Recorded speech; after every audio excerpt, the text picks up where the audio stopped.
It's officially fall, so in this video I'm going to show you how to make incredibly delicious caramel apple pie scones. Hi there foodie friends, my name is Carly and welcome to my channel, Adventures in Yum.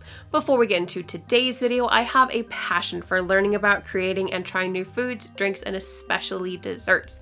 If you want to join me on my yummy adventures, then please make sure to hit subscribe and turn on notifications so that you'll know when I upload new videos every week. And now, let's dive into today's video. As I've already mentioned in previous videos, apple season is one of my favorite things about fall.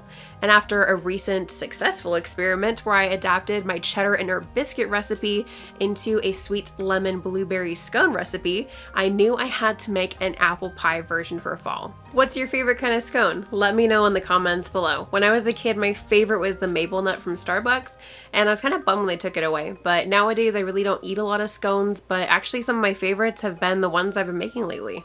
This is an easy and super tasty recipe. Let's get to it. First, to a large mixing bowl, we're adding 2.5 cups or 350 grams of all-purpose flour, 3/4 cup or 150 grams of granulated sugar, 1 tablespoon of baking powder, half a teaspoon of baking soda, and 1 teaspoon of salt.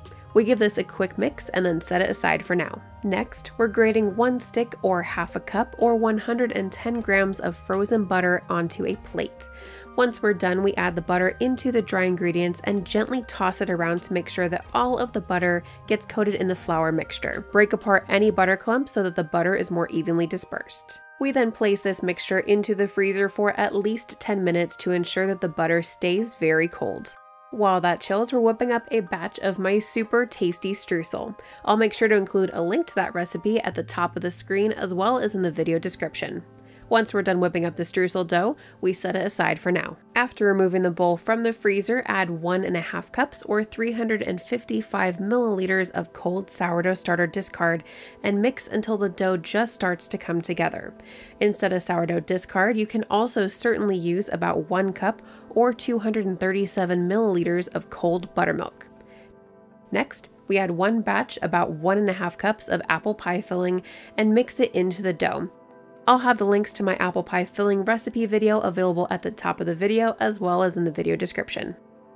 We then take a piece of parchment paper, spray a little bit of nonstick cooking spray, and add the dough. We're simply using our hands to flatten the dough into one large circle, about 3/4 to 1 inch in thickness. We then use our chef's knife to cut the circle into 8 even pieces, and then carefully transfer the dough and parchment paper onto a baking sheet. Before we finish off these scrumptious breakfast delights, if you're getting value out of this video, then please make sure to hit that like button, click subscribe, and ring that bell to be notified about my latest video. Next, we dump all of the streusel on top of the scone dough, spread it out, and shape it to completely cover the top of the scones. These scones are actually quite large, so if you want to make smaller ones, you could divide the batter in half and prepare 2 smaller circles the same exact way that you see here. You might just need to bake them on 2 separate baking sheets if it seems to be a bit tight on one tray. We're then baking these at 400 degrees Fahrenheit or 204 degrees Celsius for approximately 25 to 28 minutes. Once they come out of the oven, we recut the scones. Doing this while they're still hot will help the streusel separate easier. After they cool completely, we're giving them a generous drizzle of homemade salted caramel. You can find the recipe video for my homemade salted caramel at the top of the screen as well as in the video description. Pro tip, and a very big thank you to my sister for this tip.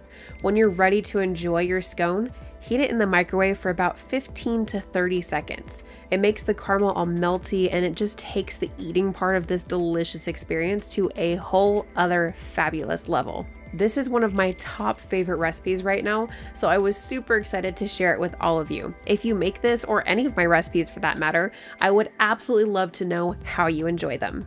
You can also find this recipe on my website, adventuresinyum.net. The link for that is in the description below. If you're interested in checking out some of the products that I used in this video, then please make sure to check out the video description below for their Amazon links. Thank you so much for joining me today, foodie friends. I'll see you next time for another yummy adventure.